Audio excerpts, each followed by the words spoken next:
నమస్కారం. ప్రైమ్ 9కు స్వాగతం. 6 బంతుల్లో 6 సిక్సర్లు. 2011 ప్రపంచ కప్లో player of the tournament.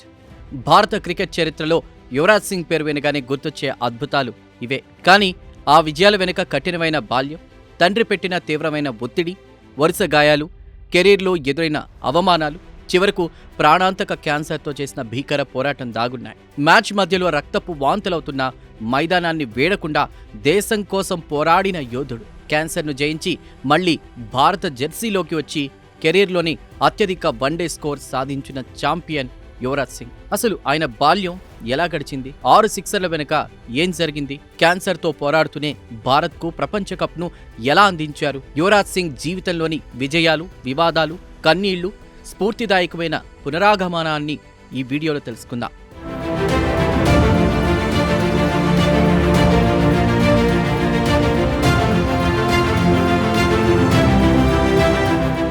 Yuvraj Singh కాలు జారడంతో కదులుతున్న రైలు కింద పడబోయి త్రుట్టిలో తప్పించుకున్నాడు. ఆ రోజు యువరాజ్ సింగ్ లోడెడ్ పిస్టల్ తీసుకుని కపిల్ దేవ్ను చంపడానికి బయలుదేరారు. వైస్ కెప్టెన్ యువరాజ్ సింగ్ అయినప్పటికీ కెప్టెన్ను ఎన్నుకునే సమయం వచ్చినప్పుడు ఎంఎస్ ధోనీని ఎంపిక చేశారు. ఆండ్రూ ఫ్లింటాఫ్ యువరాజ్తో I am gonna cut your throat అన్నారు. ఆ మాటలకు యువీకి తీవ్రమైన కోపం వచ్చి 6 బంతుల్లో 6 సిక్సర్లు బాదారు. మొత్తం ప్రపంచ కప్ సమయంలో ఏ క్షణంలోనైనా గుండెపోటు వచ్చే అవకాశం ఉంది. మ్యాచ్ మధ్యలోనే రక్తం వాంతులు చేసుకున్నారు. 2 సార్లు మ్యాచ్ నిలిపివేయాల్సి వచ్చింది. అయినా అదే మ్యాచ్లో సెంచరీ సాధించారు. ఛాతీని ఎక్స్రే తీసినప్పుడు అందులో ఒక ఊపిరితిత్తి కనిపించలేదు. క్యాన్సర్ నుండి తిరిగి వచ్చి తన అత్యధిక వన్డే స్కోర్ను నమోదు చేశారు. ఈ కథ ప్రారంభం యువరాజ్ సింగ్తో కాదు, ఆయన తండ్రి యోగరాజ్ సింగ్తో అవుతుంది. యోగరాజ్ సింగ్ పంజాబ్లోని ఒక జాట్ సిక్ కుటుంబంలో జన్మించారు. అక్కడ వారి గౌరవం, ప్రతిష్టే వారికి సమస్తం. 13-14 సంవత్సరాల వయస్సులో ఆయన పాఠశాలలో ఒక అద్భుతమైన బౌన్సర్ వేయడం చూసి ముగ్ధుడైన కోచ్ డిపి ఆజాద్ ఆయనకు క్రికెట్ శిక్షణ ప్రారంభించారు. యోగరాజ్ పంజాబ్ దేశవాళీ క్రికెట్లో వేగంగా పేరు తెచ్చుకున్నారు. 1977లో కేవలం 19 సంవత్సరాల వయసులోనే ఇండియా అండర్-19 జట్టుకు ఎంపికయ్యారు. కపిల్ దేవ్ కంటే 2 సంవత్సరాల ముందే బోర్డ్ ప్రెసిడెంట్స్ 11 వర్సెస్ పాకిస్తాన్ మ్యాచ్లో ఆయన కేవలం 29 పరుగులిచ్చి 3 వికెట్లు తీశారు. అందులో జావేద్ మియాందాద్, వసీం రాజా వికెట్లున్నాయి. ఆయన దూకుడు, బౌలింగ్ శైలి, ఆట పట్లున్నటువంటి తపన చూసి యోగరాజ్ను షేర్ అని పిలిచేవారు.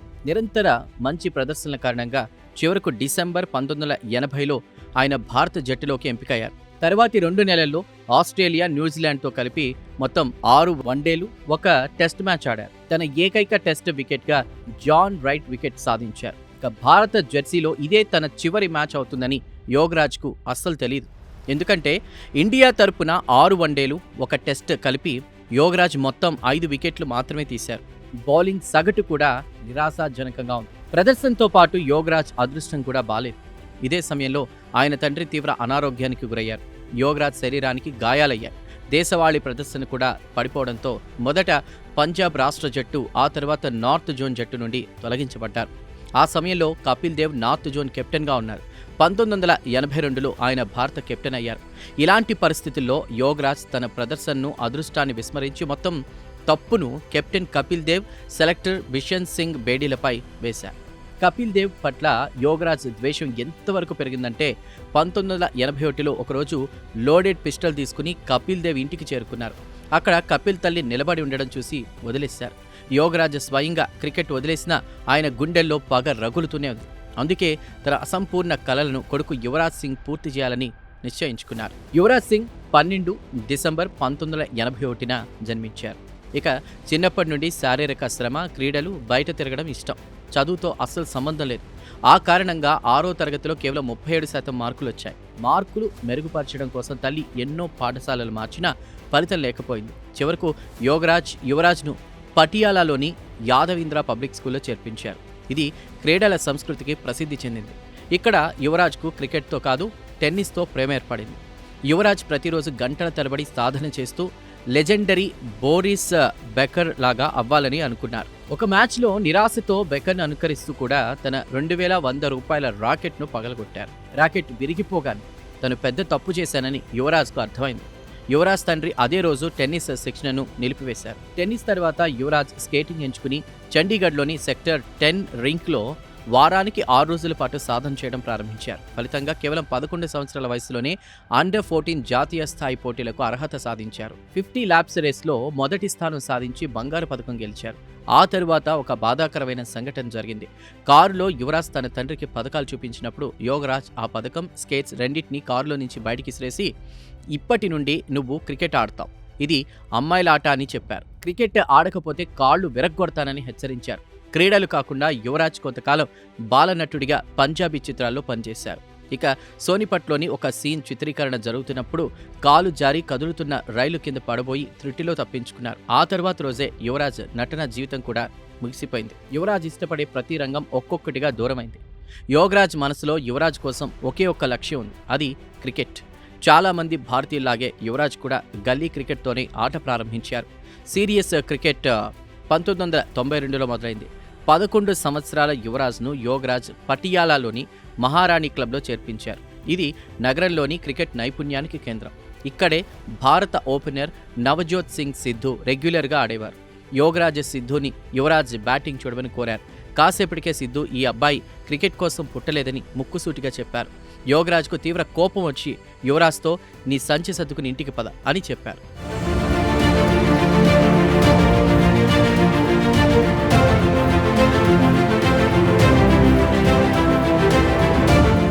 చండీగఢ్ తిరిగి వచ్చినటువంటి తర్వాత యోగరాజ్ తన రౌద్ర రూపాన్ని చూపించారు. చండీగఢ్ చలిలో కూడా యువరాజ్ ఉదయం 4 గంటలకే లేవాల్సి వచ్చేది. ఒకవేళ లేవకపోతే గడ్డ కట్టే చల్లటి నీళ్లు పోసేవారు యోగరాజ్.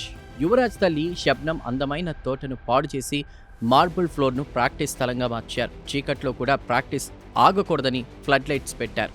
పాఠశాల ప్రాక్టీస్ మధ్య యువరాజ్కు స్నేహితులను కలవడానికి కేవలం అరగంట సమయం మాత్రమే దొరికేది.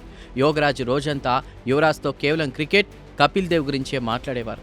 యువరాజ్ను ఒక ఫాస్ట్ బౌలింగ్ ఆల్రౌండర్గా మార్చాలనుకున్నారు. చిన్న వయస్సులో యువరాజ్కు ఇదంతా చాలా సవాలుగా ఉండేది. తన తండ్రి నుండి తట్టుకుని నిలబడాలంటే క్రికెట్లో రాణించడమే ఒకే ఒక్క మార్గం అని యువరాజ్కి తెలుసు. క్రమంగా వేగం మెరుగైంది, కదలికలు చురుగ్గా మారాయి. క్రికెట్ను ఆస్వాదించడం ప్రారంభించారు. ఏడాది పాటు సాగిన ఈ శిక్షణ తర్వాత 12 ఏళ్ల యువరాజ్ను బిషన్ సింగ్ బేడీ క్రికెట్ క్యాంప్లో చేర్పించారు. బిషన్ సింగ్ బేడీ చాలా త్వరగా యువరాజ్ను ఫాస్ట్ బౌలింగ్ నుండి బ్యాటింగ్ వైపు మార్చారు. యువరాజ్ స్పిన్ బౌలింగ్ కూడా చేయడం ప్రారంభించారు. ఆ తరువాత అక్కడ ఒక మ్యాచ్లో శతకం కూడా సాధించారు. 1997లో కేవలం 15 సంవత్సరాల వయసులోనే యువరాజ్ పంజాబ్ తరపున ఫస్ట్ క్లాస్ క్రికెట్లో ఆరంగేట్రం చేశారు. మొహాలీలో ఒడిశాపై మ్యాచ్ జరిగింది. ఈ ఆరంగేట్రం పెద్ద విఫల ప్రయత్నంగా నిలిచింది. బ్యాటింగ్లో 0 పరుగులు చేశారు, ఒక్క క్యాచ్ కూడా వదిలేశారు. దీనివల్ల యువరాజ్కు 2 ఏళ్ల పాటు దేశవాళీ క్రికెట్లో అవకాశం రాలేదు. ఇక 1999లో హైదరాబాద్పై మ్యాచ్తో మళ్లీ అవకాశం లభించింది. కేవలం 20 పరుగులు మాత్రమే చేశారు. ఇదే సమయంలో ఒక రంజీ ప్రాక్టీస్ మ్యాచ్లో 39 పరుగులకే అవుట్ అయినప్పుడు యువరాజ్ జీవితంలో అత్యంత భయంకరమైన సంఘటన జరిగింది. ఉదయం అల్పాహారం సమయంలో యువరాజ్ ముఖంపై పాలు విసిరిగొట్టి, నా ప్రతిష్టను మట్టిలో కలిపావని, నా కొడుకువి కాకపోతే కాల్చి చంపేసేవాడినని అన్నారు. యువరాజ్ కెరీర్ ముందుకు సాగదనుకున్న సమయంలో 18వ పుట్టినరోజుకు ముందు అంతా మారిపోయింది. హర్యానాపై మ్యాచ్లో తన మొదటి ఫస్ట్ క్లాస్ సెంచరీ సాధించారు. 291 బంతుల్లో 149 పరుగులు చేశారు. ఆ తర్వాత కూచ్ బెహార్ ట్రోఫీ ఫైనల్ వచ్చింది. పంజాబ్, బీహార్ మధ్య మ్యాచ్ జరిగింది. అందులో మహేంద్ర సింగ్ ధోని అనే యంగ్ వికెట్ కీపర్ కూడా ఉన్నాడు. బీహార్ మొత్తం జట్టు 357 పరుగులు చేస్తే యువరాజ్ ఒక్కడే 358 పరుగులు చేశారు. బీహార్ మొత్తం టీం కంటే ఒక రన్ ఎక్కువ. క్రికెట్ ప్రపంచంలో యువరాజ్ పేరు మారుమోగింది. ఈ ప్రదర్శనతో యువరాజ్కు ఇండియా అండర్ 19 ప్రపంచ కప్ జట్టులో చోటు లభించింది. యువరాజ్ సింగ్ కెరీర్కు రెక్కలొచ్చాయి. శ్రీలంకలో జరిగిన అండర్ 19 ప్రపంచ కప్లో యువరాజ్ తన అద్భుతమైన ఫామ్ను కొనసాగించారు. ఆస్ట్రేలియాపై సెమీఫైనల్లో కేవలం 25 బంతుల్లో 58 పరుగులు చేసి ఇండియాను ఫైనల్స్కు చేర్చారు. ఫైనల్స్లో ఇండియా శ్రీలంకను 178 పరుగులకే ఆల్అవుట్ చేసి అండర్ 19 ప్రపంచ కప్ గెలుచుకుంది. ఈ విజయానికి హీరోగా, టోర్నమెంట్ అత్యుత్తమ ఆటగాడిగా యువరాజ్ సింగ్ నిలిచారు. ఆయన 203 పరుగులు చేసి 12 వికెట్లు తీశారు. ఒకవైపు అండర్ 19 టీం పీక్లో ఉంటే మరోవైపు India main team match fixing వివాదాలతో కుప్పకూలుతోంది. గతంలో క్రికెట్ను పూజించిన అభిమానులకు ప్రతి డ్రాప్ క్యాచ్, ప్రతి లూజ్ బాల్, ఓడిపోయినటువంటి ప్రతి మ్యాచ్ ఫిక్స్ అయినట్లు అనిపించింది. ఇక ఇండియన్ క్రికెట్కు కంప్లీట్ రీసెట్ అవసరమని బీసీసీఐకి అర్థమైంది. అందుకే మే 2000 సంవత్సరంలో నేషనల్ క్రికెట్ అకాడమీని ప్రారంభించారు. కొత్త యంగ్ టాలెంట్ను గుర్తించి వారికి ప్రపంచ స్థాయి వసతులతో శిక్షణ ఇవ్వడం దీని ఉద్దేశం. జహీర్ ఖాన్, గౌతమ్ గంభీర్, మహమ్మద్ కైఫ్, హర్భజన్ సింగ్లతో పాటు యువరాజ్ను కూడా ఫస్ట్ బ్యాచ్లోకి ఎంపిక చేశారు. ఆ తర్వాత బీసీసీఐ ఇండియాకు కొత్త కెప్టెన్గా సౌరవ్ గంగూలీని నియమించింది. గంగూలీ భయం లేని యువతతో కొత్త జట్టును నిర్మించడం ప్రారంభించారు. సెప్టెంబర్ 2000 సంవత్సరంలో యువరాజ్కు ఇండియన్ టీం నుంచి పిలుపొచ్చింది. కేవలం 18 సంవత్సరాల వయసులోనే నైరోబీలో జరిగే ఐసీసీ నాకౌట్ ట్రోఫీకి ఎంపికయ్యారు.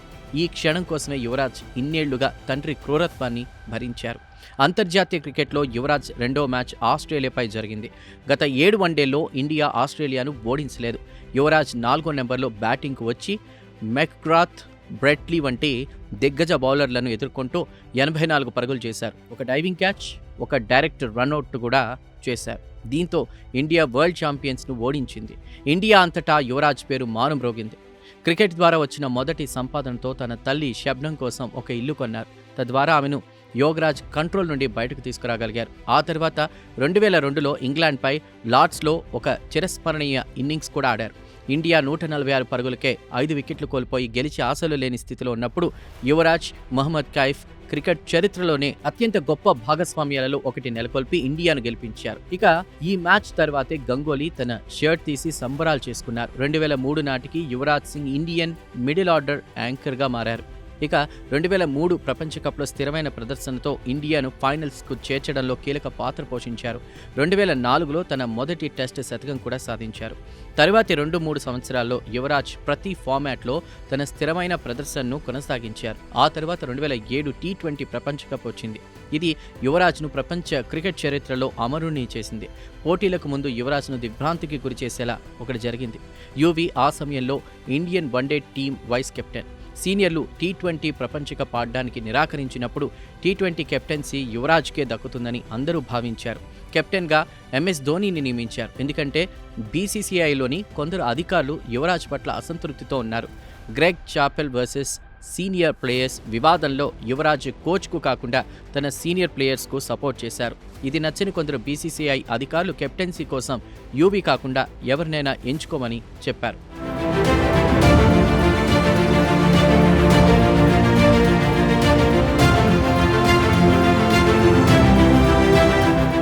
టీ20 ప్రపంచ కప్ ప్రారంభమైంది. ఇండియా వర్సెస్ పాకిస్తాన్ మొదటి మ్యాచ్ టై అయింది. రూల్స్ ప్రకారం బౌల్ అవుట్స్ జరిగాయి. ఇక ఇండియా ప్రతిసారి స్టంప్స్ను హిట్ చేసింది. పాకిస్తాన్ ప్రతి ఛాన్స్ మిస్ చేసింది. ఫలితంగా ఇండియా గెలిచింది. సూపర్ ఎట్స్కు చేరుకున్నటువంటి తరువాత ఇండియా న్యూజిలాండ్ చేతిలో ఓడిపోయింది. టోర్నమెంట్లో నిలవాలంటే ఇండియా తన మిగిలిన 2 మ్యాచ్లను కూడా గెలవాల్సి వచ్చింది. 19 సెప్టెంబర్ 2007న ఇండియా ఇంగ్లాండ్ని ఎదుర్కొంది. ఇండియా ఫస్ట్ బ్యాటింగ్ చేసింది. వాతావరణం చాలా ఉత్కంఠభరితంగా ఉంది. యువి 17వ ఓవర్లో ప్రవేశించి 6 బంతుల్లో 14 పరుగులు చేశారు. ఆయన ఆండ్రూ ఫ్లింటాఫ్ బౌలింగ్లో 2 బౌండరీలు కొట్టినప్పుడు ఫ్లింటాఫ్ చిరాకు పడ్డాడు. యువరాజ్ సింగిల్ తీసి అవతలి ఎండ్కు వెళ్ళినప్పుడు ఫ్లింటాఫ్ యువరాజ్కు ఎదురొస్తూ I'm gonna cut your throat off అన్నాడు. ఇక యువరాజ్ కూడా తన బ్యాట్ చూపిస్తూ సమాధానం ఇచ్చారు. ఆ తర్వాత ఫ్లింటాఫ్ యువరాజ్ వైపు ఉమ్మాడు. అంపైర్లు ఇద్దరిని వారించినా అప్పటికే ఫ్లింటాఫ్ పెద్ద తప్పు చేసేశాడు. యువరాజ్ తీవ్రమైన కోపంలో ఉన్నారు. ప్రతి బంతిని స్టేడియం వెలుపలికి పంపాలనుకున్నారు. 19వ ఓవర్ బౌలింగ్ వేయడానికి 21 ఏళ్ల యంగ్ బౌలర్ స్టూవర్ట్ బ్రాడ్ వచ్చాడు. మొదటి బంతిని యువరాజ్ సిక్సర్గా మలిచారు. ఆ తర్వాత 2, 3, 4, 5 బంతులు కూడా బౌండరీ వెలుపల పడ్డాయి. ప్రతి 6 తర్వాత యువరాజ్ ఫ్లింటాఫ్ వైపు కోపంగా చూస్తూ తన తప్పును గుర్తు చేశారు. ఓవర్ చివరి బంతి మిగిలింది. మైదానం అంతా నిశ్శబ్దంగా ఉంది. బ్రాడ్ తప్పించుకోవడానికి 6వ బంతిని వైడ్ మిడాన్లో వేయగా యువరాజ్ దీనిని కూడా సిక్సర్ కొట్టారు. దీంతో 6 బంతుల్లో 6 సిక్సర్లు కొట్టి చరిత్ర సృష్టించారు యువి. కేవలం 12 బంతుల్లోనే 50 పరుగులు చేసి అత్యంత వేగవంతమైన టీ20 హాఫ్ సెంచరీ రికార్డు నమోదు చేశారు. ఇండియా ఈ మ్యాచ్ గెలిచింది. ఈ విజయం జట్టు ఆలోచన విధానాన్ని మార్చేసింది. ఇండియా ఫైనల్స్కు చేరుకుని పాకిస్తాన్పై గెలిచి టీ20 ప్రపంచ ఛాంపియన్స్ అయింది. యువరాజ్ సింగ్ పరిమిత ఓవర్ల క్రికెట్లో ఇండియాకు అతిపెద్ద మ్యాచ్ విన్నర్గా మారారు. యువీకి ఇక ఏది అడ్డురాదు అనుకుంటున్న సమయంలో కథలో పెద్ద ట్విస్ట్ వచ్చింది. 2009 ఐసీసీ ఛాంపియన్స్ ట్రోఫీకి ముందు వేలు విరిగింది. ట్రోఫీకి దూరమయ్యారు. దీని నుండి కోలుకోగానే మరో చేయి విరిగింది. 2010లో 2 సార్లు డెంగ్యూ వచ్చింది. మెడ నొప్పి సమస్య వల్ల మెడ కదల్చలేని స్థితికి చేరింది. ఒక గాయం నుండి కోలుకునేలోపే మరో గాయం వెంటాడేది. ఐపీఎల్లో కింగ్స్ 11 పంజాబ్ కెప్టెన్గా ఉన్నప్పుడు టీం పేలవమైనటువంటి ప్రదర్శన ఇవ్వడంతో కెప్టెన్సీని తీసేశారు. 2010 టీ20 ప్రపంచ కప్లో యువి పేలవమైన ప్రదర్శనపై చర్చ జరిగింది. ఇక 2 ఏళ్ల క్రితం ఇండియాకు మ్యాచ్ విన్నర్గా ఉన్న యువరాజ్ సింగ్ను వన్డే జట్టు నుండి తొలగించారు. 28 ఏళ్లకే కెరీర్ ముగిసిందా అని ప్రజలు ప్రశ్నించారు. ఛాంపియన్స్ అంత త్వరగా ఓటమిని ఒప్పుకోరు. 2010 చివర్లో యువరాజ్ పునరాగమనం కోసం పోరాటం ప్రారంభించారు. రంజీ ట్రోఫీ, ఛాలెంజర్ ట్రోఫీలతో పరుగులు, వికెట్లు, అత్యుత్తమ ఫీల్డింగ్తో తన కథ ముగియలేదని నిరూపించారు. చివరకు ఇండియన్ వన్డే జట్టులోకి మళ్లీ ఎంపికయ్యారు. యువరాజ్ ముందు 2011 వన్డే ప్రపంచ కప్ ఉంది. ఈ ప్రపంచ కప్ సమయంలో ఆయన క్యాన్సర్తో ఒక పెద్ద యుద్ధం చేయాల్సి వచ్చింది. యువరాజ్కు మీడియాస్టీనల్ సెమినోమా అనేటువంటి అరుదైన క్యాన్సర్ వచ్చింది. దీనికంటే ముందు బ్లడ్ క్యాన్సర్ గురించి మాట్లాడదాం. ఇది ప్రతిరోజు వేలాది మంది భారతీయులను ప్రభావితం చేస్తోంది. భారతదేశంలో ప్రతి 5 నిమిషాలకు ఒకరికి బ్లడ్ క్యాన్సర్ లేదా రక్తహీనత ఉన్నట్లు నిర్ధారణ అవుతోంది. దీనివల్ల ప్రతి సంవత్సరం దాదాపు 70,000 మంది ప్రాణాలు కోల్పోతున్నారు. ఈ వ్యాధి సోకినప్పుడు రక్త కణాలు అసాధారణంగా పెరిగిపోతాయి. దీనివల్ల శరీరంలో ఆరోగ్యకరమైన కణాల ఉత్పత్తి తగ్గిపోతుంది. ఫలితంగా రక్తం ఇన్ఫెక్షన్లతో పోరాడలేదు. అలాగే శరీర అవయవాలకు ఆక్సిజన్ను కూడా సరిగ్గా అందించలేదు. కీమోథెరపీతో ఆశించిన ఫలితాలు రానప్పుడు బ్లడ్ క్యాన్సర్కు అత్యంత ప్రభావవంతమైన చికిత్స స్టెమ్ సెల్ ట్రాన్స్ప్లాంట్. ఈ విధానంలో డోనర్ నుండి ఆరోగ్యకరమైన రక్త స్టెమ్ సెల్స్ను సేకరించి రోగి శరీరంలోకి బదిలీ చేస్తారు. దీనివల్ల రోగి రక్త వ్యవస్థ మళ్ళీ ఆరోగ్యంగా మారుతుంది. ఈ చికిత్స విజయవంతం కావాలంటే రోగి డోనర్ HLA టైప్ మ్యాచ్ అవ్వడం చాలా ముఖ్యం. వంశపారంపర్య జన్యుపరమైన నేపథ్యం ఒకేలా ఉన్నప్పుడే ఇవి మ్యాచ్ అయ్యే అవకాశం ఎక్కువగా ఉంటుంది. ప్రస్తుతం ప్రపంచ స్టెమ్ సెల్ డోనర్ డేటాబేస్లో కేవలం 0.09% మంది భారతీయులు మాత్రమే నమోదు చేసుకోవడం వల్ల భారతీయ రోగుల కోసం సరిపోయే డోనర్ దొరకడం చాలా కష్టంగా మారుతోంది. ఈ తీవ్రమైన సమస్యను పరిష్కరించడానికి DKMS సంస్థ భారతీయ డోనర్ డేటాబేస్ను వేగంగా నిర్మిస్తోంది.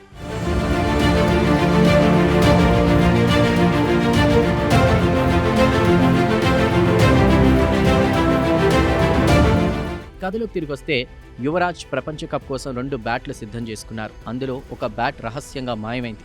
నిజానికి యువీ తల్లి రహస్యంగా ఆ బ్యాట్ను ఫతేగఢ్ బాబాజీ వద్దకు తీసుకువెళ్లారు. అక్కడ వేలాది మంది ఆ బ్యాట్ను ఆశీర్వదించారు. ప్రపంచ కప్ 2వ మ్యాచ్ ఇంగ్లాండ్పై జరిగింది. అందులో యువరాజ్ 58 పరుగులు చేశారు. మ్యాచ్ టై అయింది. ఐర్లాండ్పై కూడా 50 పరుగులు చేసి ప్రపంచ కప్ చరిత్రలోనే ఒక మ్యాచ్లో 5 వికెట్లు తీసిన మొదటి ప్లేయర్గా నిలిచారు. నెదర్లాండ్స్పై కూడా 50 కొట్టి అర్ధశతకాల హ్యాట్రిక్ సాధించారు. బయటకు అంతా బాగున్నా లోపల మాత్రం యువీ నరకం అనుభవిస్తున్నారు. నిరంతరం వాంతులు చేసుకుంటున్నారు. ఒక రన్ తీసినా ఊపిరాడేది కాదు. నెలల తరబడి నిద్ర మాత్రం లేకుండా నిద్రపోలేదు. యువీ ఛాతిలో గడ్డ ఉందని ఎవరికి తెలియదు. ఆ గడ్డ పల్మనరీ ఆర్టరీని నొక్కుతోంది. ఎడమ ఊపిరితిత్తిని, గుండెను నలిపేస్తోంది. ప్రపంచ కప్లో తీసుకున్న ప్రతి రన్, బౌండరీ, వికెట్ యువీ ప్రాణాల మీదకు తెచ్చేలా ఉన్నాయి. ఎందుకంటే హార్ట్ స్ట్రోక్ వచ్చే అవకాశం ఉంది. 2011 ప్రపంచ కప్ ఫైనల్స్ ముందు రాత్రి కూడా రక్తం వాంతులు చేసుకుంటూ ఇండియా వరల్డ్ కప్ గెలిస్తే ఆ తర్వాత నేను చనిపోయినా పర్లేదని ప్రార్థించిన Yuvraj Singh real life hero. వెస్టిండీస్పై మ్యాచ్ మధ్యలోనే రక్తం వాంతులవుతుంటే అంపైర్ సైమో టౌఫెల్ పెవిలియన్కు వెళ్తావా అని అడిగిన నేను స్పృహ తప్పి పడిపోతేనే ఆసుపత్రికి తీసుకువెళ్ళండి, అంతవరకు మైదానం వీడనని మొండిగా పోరాడి 113 పరుగులు చేయడమే కాక 2 వికెట్లు తీసి ఇండియాను క్వార్టర్ ఫైనల్స్కు చేర్చారు. ఆ తర్వాత ఆస్ట్రేలియా, పాకిస్తాన్లను ఓడించి ఏప్రిల్ 2, 2011న ముంబై వాంఖ్డే స్టేడియంలో శ్రీలంకతో జరిగిన మహా సంగ్రామంలో భారత్ గెలవడానికి 50 పరుగులు కావాల్సిన సమయంలో యువీ బ్యాటింగ్కు వచ్చారు.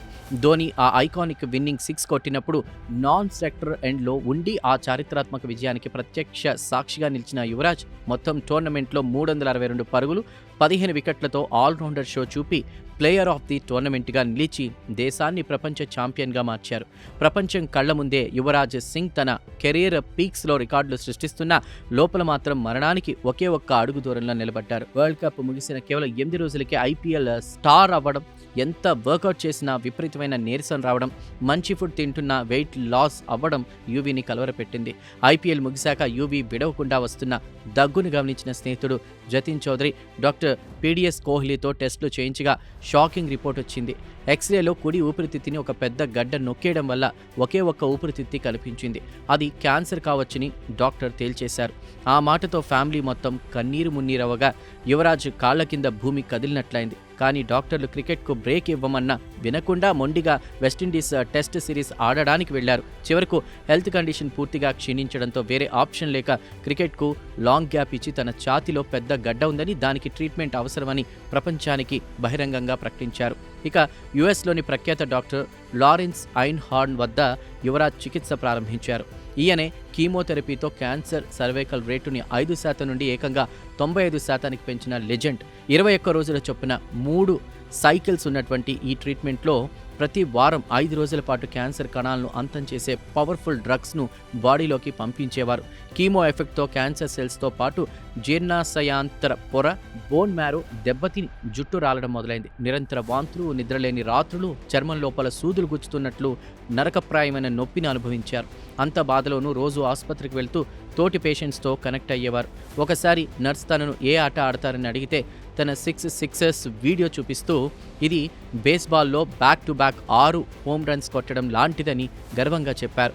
3 విడతల కఠినమైన చికిత్స తర్వాత ఫైనల్ స్కాన్స్లో క్యాన్సర్ గడ్డ మాయమైందని తెలిసినా చికిత్స ప్రభావంతో శరీరం 103 కేజీలకు పెరిగి ఒకప్పుడు భారీ సిక్సర్లు బాదిన ఆ ఛాంపియన్ కనీసం కాళ్లపై నిలబడ్డానికి తీవ్రంగా ఇబ్బంది పడ్డారు. అయినా ప్రాణాలతో బయటపడ్డమే ముఖ్యం అనుకుంటూ నెలల తరబడి సాగిన మైండ్ బ్లోయింగ్ రీహాబ్ తర్వాత ఊహించని రేంజ్లో క్రికెట్లోకి కంబ్యాక్ ఇచ్చారు. ఆ క్రేజ్తోనే 2014 ఐపీఎల్ వేళల్లో 14 కోట్లతో మోస్ట్ ఎక్స్పెన్సివ్ ప్లేయర్గా నిలిచిన యువి 2015లో 16 కోట్లతో తన రికార్డును తానే బ్రేక్ చేసుకున్నారు. 2017లో కోహ్లీ కెప్టెన్సీలో ఇంగ్లాండ్పై 150 పరుగులు బాది తన కెరీర్ బెస్ట్ వన్డే స్కోర్ను నమోదు చేసిన ఈ లెజెండ్ చివరకు 10 జూన్ 2019న ఇంటర్నేషనల్ క్రికెట్కు గుడ్ బై చెప్పారు. 11,778 అంతర్జాతీయ పరుగులు, 148 వికెట్లతో పాటు 2 వరల్డ్ కప్ టైటిల్స్ సాధించి ఇండియన్ క్రికెట్ హిస్టరీలోనే మోస్ట్ ఇన్స్పైరింగ్ ఫైటర్గా నిలిచిపోయారు. ఈరోజు యువరాజ్ యువి ఖాన్ ఫౌండేషన్ ద్వారా వేలాది మంది క్యాన్సర్ రోగుల జీవితాల్లో వెలుగులు నింపుతూ మరోవైపు సక్సెస్ఫుల్ బిజినెస్ మ్యాన్గా యంగ్ క్రికెటర్స్కు బెస్ట్ మెంటర్గా రాణిస్తున్నారు. చిన్న వయసులో దేశం కోసం ఆడాలని కసితో ఉన్నప్పుడు ఒక చిన్న గాయం కూడా కెరీర్ని దెబ్బతీస్తుందని, కానీ ఒక్కోసారి మరణాన్ని అంచుల్లో చూసి వస్తేనే అసలైన జీవితం విలువ తెలుస్తుందని యువి తన పుస్తకంలో షేర్ చేసుకున్నారు. శ్వాస తీసుకోవడం, నచ్చిన ఆహారాన్ని ఆస్వాదించడం లాంటి రోజువారీ చిన్న చిన్న విషయాలు కూడా ఎంత అమూల్యమైనవో, అసలు సాధారణ జీవితం గడపడమే ఒక పెద్ద వరమని అప్పుడే అర్థమవుతుంది. కష్టాలు ఎదురైనప్పుడు క్విట్ అవ్వకుండా ఎలా పోరాడాలో నేర్పే ఈ Indian cricket real warrior Yuvraj Singh life story మనకిచ్చేటువంటి స్ట్రాంగ్ మెసేజ్ ఏంటంటే, లైఫ్లో పెద్ద గోల్స్ సెట్ చేసుకుని వాటి కోసం గట్టిగా ఫైట్ చేయి, తప్పులేదు. కానీ ఆ హాజిల్లో పడి అసలు లైఫ్ని ఎంజాయ్ చేయడం మాత్రం మర్చిపోకు.